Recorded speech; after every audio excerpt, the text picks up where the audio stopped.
And if you caught the Today Show this morning, then you may have seen the great feature from Harry Smith about bills-mafia and the connection with the team and the city.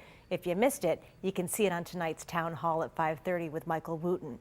And while the city was the focus of that story, the fandom, as we well know, goes way beyond Buffalo. That is the focus of this story. Here's Kevin O'Neill with this week's edition of Meet the Mafia. Part 3 of our 12-part series reminds us that Bills fanaticism can come from far away. He is Sharon Berry, and she is Maya Abramovich, and they are best friends from Israel who just finished their second trip to America to follow the Bills for a month. When Sharon was 12, he saw part of his first American football game. It was the Bills' first AFC championship.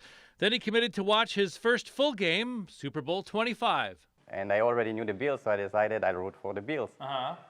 And then they lost.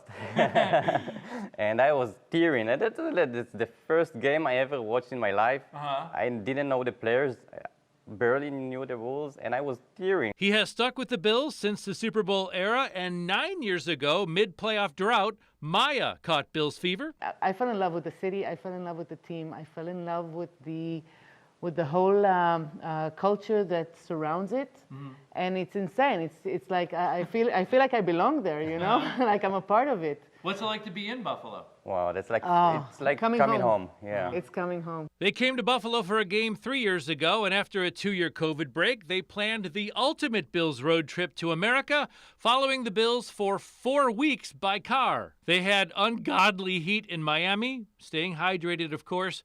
They met Bills Mafia in a rainy Baltimore. Next week, a home win against Pittsburgh, followed by the exciting win in Kansas City. Maya is convinced. The people in this city are the nicest people I've ever met in my entire life. We are so much more excited to meet them, to see them, you know, and to meet the actual Bills Mafia, because we're the only Bills Mafia in Israel. yeah. There's no one else. It's just us. That's it. They've taken happy memories back to Israel, but Sharon and Maya will be back. But what do you think the world can learn from Bills Mafia? Like friendship and acceptance for everybody. You just Support. put your jersey on and you're already best friends. And you're a part of a family. Yeah, That's it. Yeah, they really, it feels like home, and that we go back to see our family. That's how it feels when we come here. Next week, we kid around with the Bills Kid, celebrating Western New York. I'm Kevin O'Neill, Channel 2 News.